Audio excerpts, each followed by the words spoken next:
বন্ধুরা এখানে দেখুন আজকে পুকুরের জ্যান্ত মাছ দিয়ে একটা মাছের ঝোল বানাবে। তো কুমড়ো শাকের ডাঁটা আর আলু দিয়ে এই রেসিপিটা বানাবে।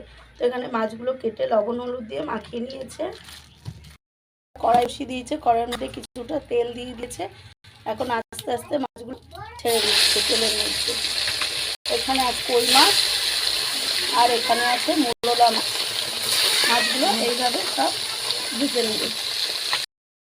মাছগুলো একটু খুন্তি দিয়ে একটু উল্টো পাল্টে ভেজে নিচ্ছে লাল লাল করে।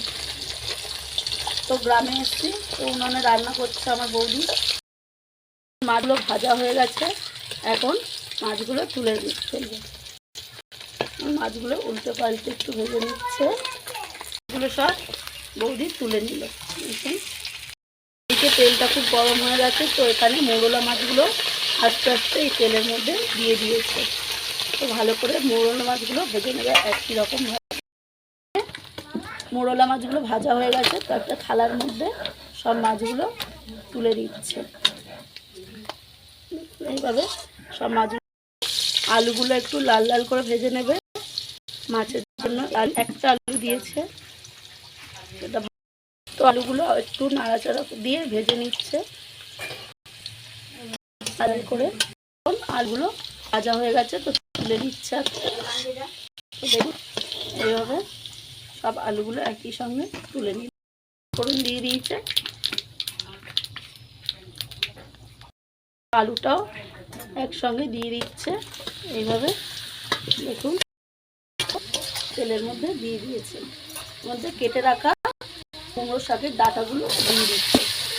দেখুন আরও ভালো লাগে খেতে।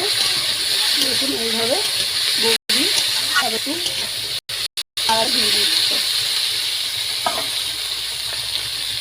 দিয়ে দিচ্ছে এখন স্বাদ মতো লবণ।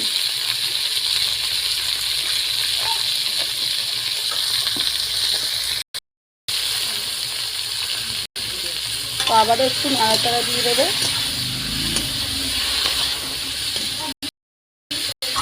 উনুনে রান্না করতে বুঝতে পারছেন বন্ধুরা, ধোঁয়া হচ্ছে। লঙ্কার গুঁড়ো অল্প পরিমাণ মতো এখানে জল দিয়ে দিচ্ছে। এখানে পরিমাণ মতো জল দিয়ে দিচ্ছে। তো কিছুক্ষণ এটা ঢাকা দিয়ে রেখে দেবে সিদ্ধ হবে। বৌদি এখানে ঢাকনাটা খুলে নিয়েছে, সব সবজিগুলো সিদ্ধ হয়ে গেছে। এখন মাছগুলো দিয়ে দিচ্ছে। তো দেখুন আরও কিছুক্ষণ ধরে ফুটিয়ে নেবে। তো এখন এর মধ্যে জিরে বাটা দিয়ে দেবে।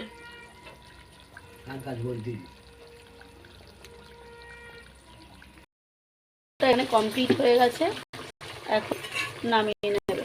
জলটা কমপ্লিট হয়ে গেছে, বৌদি এখানে নামিয়ে নিয়েছে। তো দেখুন কতটা সুন্দর দেখতে লাগছে।